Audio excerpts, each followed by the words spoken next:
पिछली video lecture की तरह इस वीडियो लेक्चर में भी हम लोग physics all the way for class 8 के लिए मोर अबाउट एनर्जी लेसन के अंतर्गत पार्ट सेकंड डिस्कस करने वाले हैं। इसके पिछले वाले वीडियो लेक्चर में हम लोगों ने फर्स्ट पार्ट में डिस्कस किया था फर्स्ट 6 क्वेश्चन, और आज की इस वीडियो लेक्चर में हम लोग रिमेनिंग 5 क्वेश्चन डिस्कस करने वाले हैं।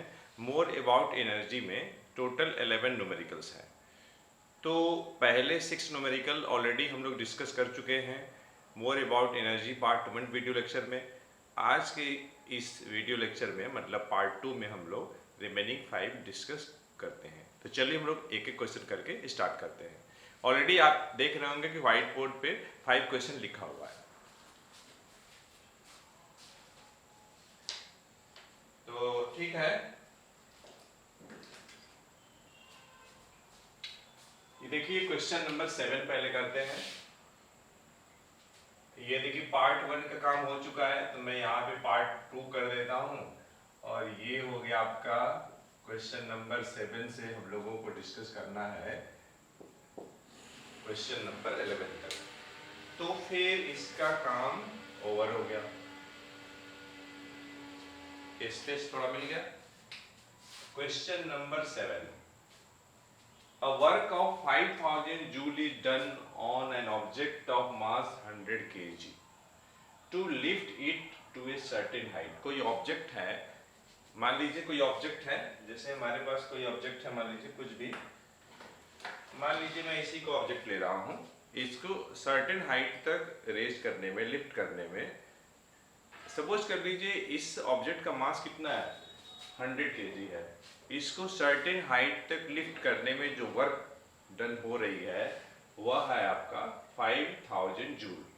तो हम लोग इस ऑब्जेक्ट को कितनी हाइट तक लिफ्ट किए हैं, हम लोग को हाइट निकालना है।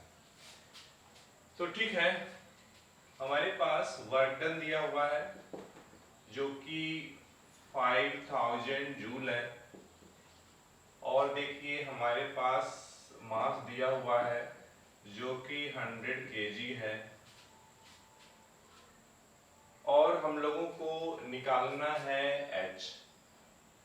एच निकालना है। तो देखिए बच्चों, वर्क डन अगेंस्ट ग्रेविटी यहां पर हो रही है, मतलब W बराबर m into g into h formula लगने वाला है।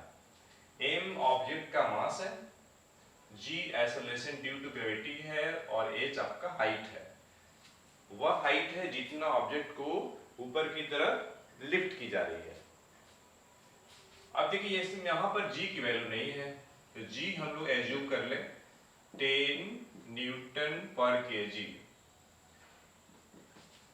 जैसा कि आपको पता है न्यूटन पर केजी के जगह पे हम लोग मीटर पर सेकेंड स्क्वायर में लिखते हैं, ये बात क्लियर होना चाहिए। In place of meter per second square we can write Newton per kg, or in place of Newton per kg we can write meter per second square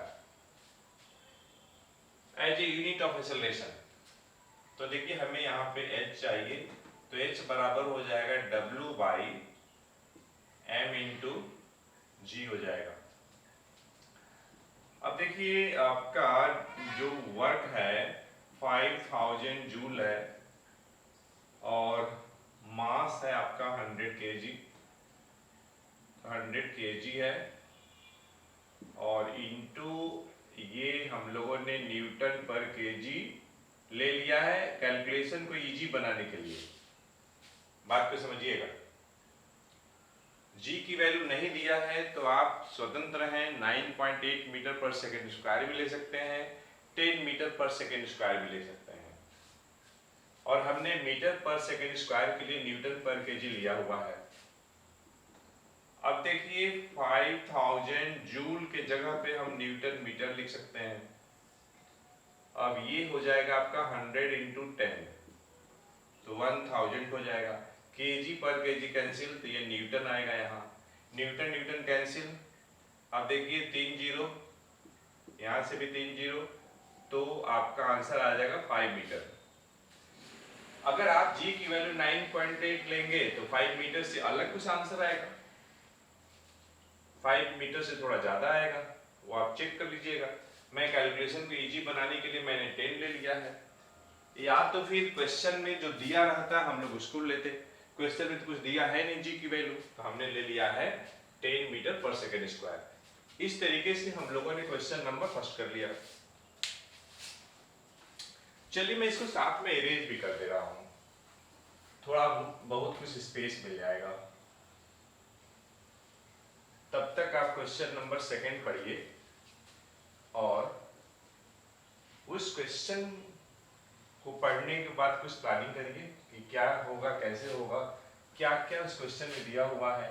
क्योंकि physics के numerical जो होते हैं, अगर आप क्वेश्चन ध्यान से पढ़ गए और क्वेश्चन में क्या क्या दिया हुआ है, क्या निकालना है, तो फिर आपके लिए जो रास्ता है वो सुगम हो जाता है, सरल हो जाता है, आप बहुत ही आसानी से सॉल्व कर ले पाएंगे। क्वेश्चन को समझना जरूरी है, अगर आप क्वेश्चन समझ लेंगे तो आराम से आपका क्वेश्चन लग जाएगा, इसमें कोई भी डाउट नहीं है, ना है ना आपको डाउट होना चाहिए। लेकिन क्वेश्चन ध्यान से पढ़ना, क्वेश्चन में क्या दिया है उसको समझना और क्या निकालना है इसके बारे में भी सोचना। अब हम क्वेश्चन नंबर 8 करने वाले हैं। Find the increase in kinetic energy of a body having mass 200 ग्राम। देखिए मास दिया हुआ है बॉडी का 200 ग्राम है, आप इसे कन्वर्ट कर दीजिए केजी में, तो 200 में आप डिवाइड कर दीजिए 1000 से, तो आपका आ जाएगा 1/5 kg आपका आ जाएगा। आपको निकालना है इंक्रीज इन काइनेटिक एनर्जी। देखिए काइनेटिक एनर्जी का जो सिंबल होता है हाफ mv² होता है, जहां m बॉडी का मास है, मूविंग बॉडी का, और v मूविंग बॉडी की स्पीड है। हमें चाहिए चेंज इन काइनेटिक एनर्जी, तो मैं डेल्टा के लिख रहा हूं। डेल्टा मतलब चेंज, के मतलब काइनेटिक एनर्जी, डेल्टा के मतलब change in kinetic energy. Change की बात हो रही है, मतलब इस क्वेश्चन में इनिशियल काइनेटिक एनर्जी भी होगा, फाइनल भी होगा। और फ्रेंड्स इस टाइप के क्वेश्चन क्लास 10th में भी है। तो देखिए इनिशियल जो स्पीड है 5 मीटर पर सेकेंड है और फाइनल स्पीड 10 है, स्पीड बढ़ गया है तो जाहिर सी बात है कि काइनेटिक एनर्जी चेंज होगी। तो यहाँ पे हम क्या करेंगे, डेल्टा के बराबर m, मैं डायरेक्ट निकालने जा रहा हूँ v² माइनस u²। यहाँ पे v फाइनल वेलोसिटी है, u इनिशियल है। फाइनल मतलब कि ये 10 आपका v है और 5 मीटर पर सेकेंड आपका u है। और फॉर्मूला लगाने से पहले जो भी इंफॉर्मेशन है उसको आप या तो एसआई में कर लीजिए या तो सेम यूनिट में। तो कोशिश ये करना चाहिए कि हम एसआई में ही कन्वर्ट कर लें तो ज़्यादा बेटर आता है। जैसे मास ग्राम में दिया था, सीजीएस में हमने केजी में कन्वर्ट कर लिया, और स्पीड तो एसआई में दिया ही हुआ है तो वहाँ कोई प्रॉब्लम तो है नहीं। अब मैं क्या करने जा रहा हूँ कि 1/2 और मास का जो है आपका 1/5 kg आया हुआ है। अब देखिए v² v कितना है 10 है, 10 का स्क्वायर 100 माइनस 5 का स्क्वायर 25। चूंकि स्क्वायर है इसलिए यूनिट होगा मीटर स्क्वायर पर सेकेंड स्क्वायर। अब देखिए कितना हो जाएगा, 5 2 जा 10, 100 माइनस 25 75 आ जाएगा। 75/10 यूनिट जरा ध्यान दीजिएगा, केजी मीटर स्क्वायर पर सेकेंड स्क्वायर। 75 में 10 से आप डिवाइड करेंगे तो आपका आ जाएगा 7.5 आ जाएगा। किलोग्राम मीटर स्क्वायर पर सेकेंड स्क्वायर, मतलब कि ये जूल हो गया। इस तरीके से इंक्रीज इन काइनेटिक एनर्जी हम लोगों ने निकाल दिया जो कि 7.5 जूल आएगा। तो चलिए ये क्वेश्चन भी हम लोगों का सॉल्व हो गया। अब हम लोग आगे करने वाले हैं क्वेश्चन नंबर 9। इस क्वेश्चन को आप अलग अलग भी निकाल सकते थे, मतलब initial kinetic energy, final kinetic energy, और उसके बाद आप दोनों का माइनस कर लेते, फाइनल माइनस इनिशियल, तब भी आ जाता। आप खुद से ट्राई करिएगा, अलग अलग काइनेटिक एनर्जी निकाल लीजिएगा। एक बार 5 मीटर पर सेकंड के लिए काइनेटिक एनर्जी निकाल लीजिएगा, एक बार 10 मीटर पर सेकंड के लिए निकाल लीजिएगा और दोनों काइनेटिक एनर्जी का डिफरेंस ले लीजिएगा तो आपका इंक्रीज इन काइनेटिक एनर्जी मिल जाएगा। इंक्रीज है इसलिए आप final kinetic energy minus initial kinetic energy निकालिएगा।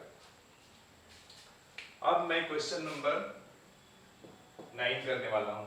A hammer of mass, ये देखिए हैमर का मास दिया हुआ है 1.5 kg, falls freely from a certain height 3 metre. Hammer जो है एक सर्टेन हाइट से फॉल हो रही है, हाइट आपका 3 मीटर है और यहाँ पे देखिए जी दिया हुआ है 10 न्यूटन पर केजी। कैलकुलेट वेलोसिटी, वेलोसिटी निकालनी है और kinetic energy of the hammer निकालना है। तो ठीक है, नो प्रॉब्लम, आप क्या करिए, आप लगा दीजिए formula, half m v square equal to m g h by the law of conservation of energy. देखिए हैमर जो सर्टेन हाइट पे जो होगी तो देखिए ड्यू टू पोजीशन और कॉन्फ़िगरेशन एनर्जी जो पोजेस्ट होती है वो पोटेंशियल एनर्जी होती है।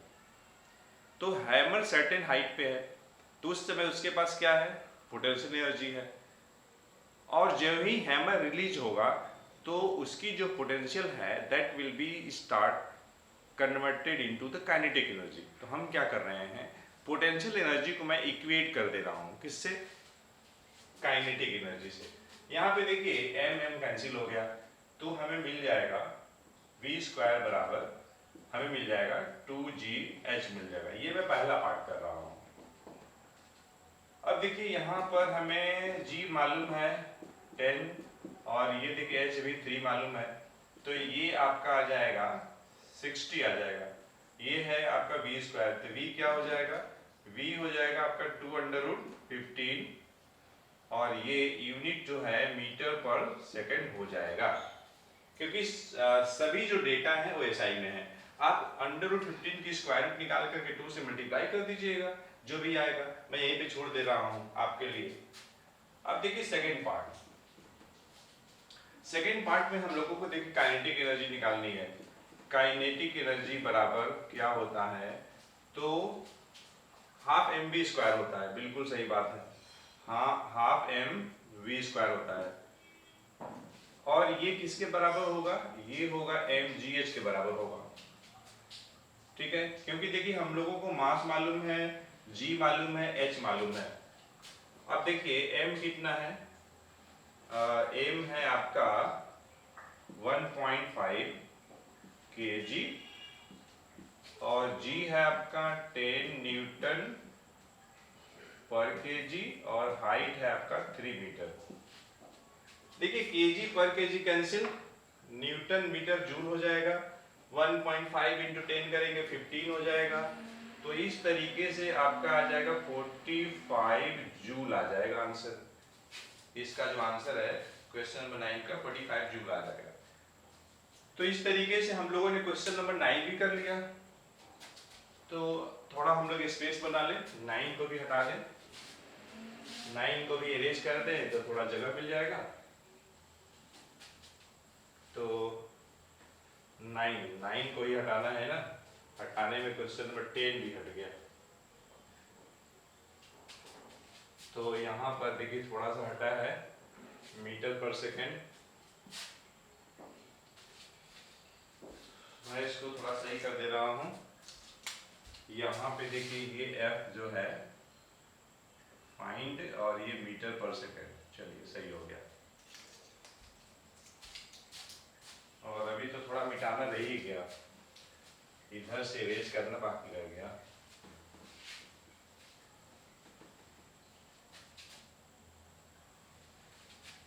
तो ठीक है, क्वेश्चन नंबर हम लोग को करना है 10, लास्ट 2 क्वेश्चन है।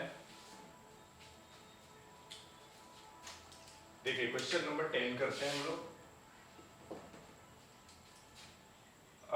1200 kg कार का देखिए मास दिया हुआ है 1200 kg, is moving at a speed of 35 metre per second, find the kinetic energy. ठीक है, तो कार का मास दिया हुआ है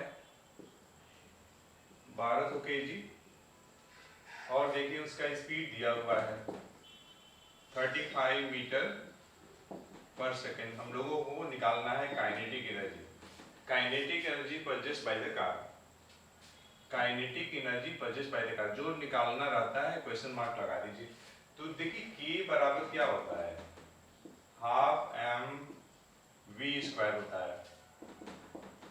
मास कितना है, तो 1200 kg है, 1200 kg ये है आपका मास। और देखिए वी स्क्वायर मतलब क्या, 35 इंटू 35, और चूंकि स्क्वायर है तो मीटर स्क्वायर, और ये हो जाएगा पर सेकेंड स्क्वायर, मीटर स्क्वायर पर सेकेंड स्क्वायर। अब देखिए 2 से 1200 कैंसिल हो जाएगा तो आपका 600 आएगा। 600 गुणे देखिए 35 गुणे 35, 35 गुणे 35 आपका आ जाएगा 1225 आ जाएगा। मैं इंटू करके रखा हूं, और ये देखिए केजी मीटर स्क्वायर पर सेकेंड स्क्वायर जूल हो जाएगा। और जब आप इसे इंटू करेंगे तो ठीक है, 6 से इंटू कर लेते हैं, 6 25 30 का 0, कैरी 3, 6 2 जा 12, 12 3, 15 का 5 कैरी 1, 6 2 जा 12, 1 13 का 3 कैरी 1, 6 1 जा 6 1 7, और ये 2 थे 0 लगा दीजिए, तो 7,35,000 इतना जूल हो जाएगा। ये हो जाएगा आपका काइनेटिक एनर्जी हो जाएगा। अगर आप स्टैंडर्ड फॉर्म लिखना चाहते हैं तो 7.35 इंटू 10 टू द पावर, ये हो जाएगा आपका 5 जूल। ठीक है, 1 2 3 4 5, 7 और 3 के बीच में पॉइंट ला रहे हैं, एक्चुअली अभी पॉइंट यहाँ है। पॉइंट को हमको लाना है 7 और 3 के बीच में, मतलब लेफ्ट हैंड साइड 1 2 3 4 5 प्लेस हम ये शिफ्ट किए हैं डेसिमल को, तो 10 का पावर 5 हो जाएगा। तो यही है आपका आंसर। अब मैं क्वेश्चन नंबर 11 करता हूं, और मैं इसको यहीं पे कर देता हूं। देखिए क्वेश्चन नंबर 11 में क्या कर रहा है, चलिए थोड़ा सा मैं जगह बना लेता हूं। क्वेश्चन नंबर हमें करना है 11, तो मैं थोड़ा स्पेस बना लेता हूं, क्योंकि 11 वाला थोड़ा सा बड़ा क्वेश्चन है, थोड़ा बड़ा है। चलिए मैं इसको हटा ही देता हूं।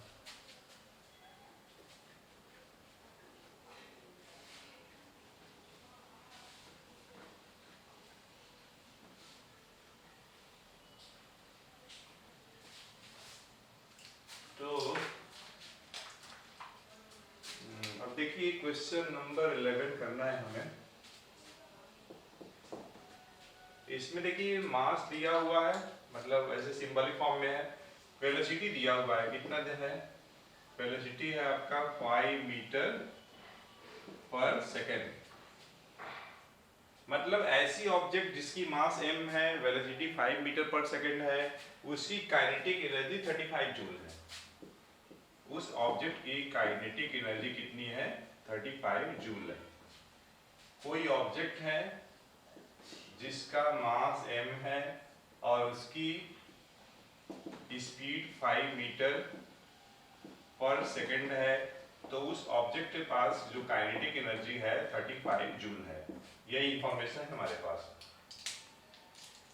तो ठीक है, हम लोग को देख क्या निकालना है, what will be it's kinetic energy when its velocity is half. पहले पार्ट में देखिए क्या बोल रहा है, पहले पार्ट में बोल रहा है कि अगर वेलोसिटी, देखिए काइनेटिक एनर्जी का फॉर्मूला क्या होता है, काइनेटिक एनर्जी का जो फॉर्मूला होता है वह हाफ एम वी स्क्वायर होता है। ये फॉर्मूला है, मेन फॉर्मूला। बोला जा रहा है कि अगर वेलोसिटी हाफ हो जाए, मतलब ये वेलोसिटी है आधी हो गई। बहुत इंपॉर्टेंट सवाल है, देखिए क्लास 10th में भी ऐसे क्वेश्चन हर बार आते रहते हैं किसी न किसी एग्जाम में, चाहे वो हाफ ईयरली हो, प्री बोर्ड हो या एनुअल हो। क्वेश्चन नंबर 11 क्लास 10th के लिए भी बहुत ही इंपॉर्टेंट है, या कंपटीशंस में भी आता है। तो यहाँ पे देखिए v/2 का होल स्क्वायर, v²/4 हो जाएगा। मैं 1/4 को बाहर ले रहा हूँ, तो 1/2 mv² हो जाएगा। देखिए v²/4 आया, 1/4 हमने यहाँ लिख लिया, तो 1/2 mv²। यहाँ पे देखिए जो काइनेटिक एनर्जी जो दिया हुआ है 35 जूल, ये सही मायने में क्या है, ये सही मायने में 1/2 mv² है। ये देखिए, ये मैं आपको बताना चाह रहा हूँ, मतलब 1/2 mv² 35 जूल के बराबर है। तो यहाँ पे देखिए 35 अपॉन 4, 35 हमने 1/2 mv² पे लिखा है, इतना ये जूल हो जाएगा। 35 में 4 का डिवाइड करना है, तो ये कुछ 8.75 जूल आ जाएगा। आप देखिएगा, आप कैलकुलेशन करके चेक भी कर लीजिएगा, ठीक है, मैं लिख दे रहा हूँ, लेकिन आप मैच भी कर लीजिएगा रियल में डिवाइड करके। अब देखिए सेकंड पार्ट किया जाए। 11 का ये पहला पार्ट था। सेकेंड पार्ट में जो वेलोसिटी है डबल हो रहा है। देखिए सारी जो वेरिएशन हो रही है वेलोसिटी में ही हो रही है। पहले पार्ट में वेलोसिटी हाफ हुई, सेकेंड पार्ट में डबल हो रही है, तीसरे पार्ट में 3 टाइम्स हो रही है। तो देखिए सिंबल भी चेंज कर लीजिए। यहाँ हमने केवल लिया था काइनेटिक एनर्जी, यहाँ मैं K2 ले रहा हूँ, तो 1/2 m वेलोसिटी के जगह पे हमें 2v लिखनी है, तो v के जगह पे हम 2v कर लिए, यहाँ v के जगह पे v/2 किए थे, तो ये देखिए 4v² हो जाएगा। आप 4 को पहले कर लीजिए, तो 1/2 mv² हो जाएगा। देखिए 1/2 mv² कितना है, 35 है, तो 4 × 35 इतना जूल, तो ये हो जाएगा आपका 140 जूल हो जाएगा। यहाँ भी आप मल्टीप्लाई करके देख लीजिएगा। अब क्वेश्चन नंबर 11 का थर्ड पार्ट। देखिए वेलोसिटी 3 टाइम्स हो रही है, तो K3 बराबर क्या करेंगे, K3 बराबर 1/2 m v के जगह पे 3v लिखना है हमें, और ये स्क्वायर है, तो ये कुछ 9, ये देखिए 9v² आएगा, 9 को मैं यहाँ लिख ले रहा हूँ बाहर एकदम, और ये देखिए 1/2 mv²। 1/2 mv² कितना है, 35 है, तो 9 × 35 और ये जूल, और ये कितना आएगा, 9 5 जा 45 का 5 कैरी 4, 9 3 जा 27, 4 31, 315 जूल। तो इस तरीके से क्वेश्चन नंबर 11 का तीनों पार्ट हो गया। मैं थोड़ा साइड हो जा रहा हूँ, अगर आप चाहें तो नोट कर सकते हैं। तो बच्चों इस वीडियो लेक्चर में हम लोगों ने मोर अबाउट एनर्जी से रिलेटेड पार्ट सेकंड डिस्कस किया, और इस वीडियो लेक्चर में हम लोग 5 क्वेश्चन डिस्कस किए हैं। तो हम लोग मिलते हैं नेक्स्ट वीडियो लेक्चर में एक अच्छे कंसेप्ट के साथ। Till then take care of yourself. Thanks for watching the video lecture.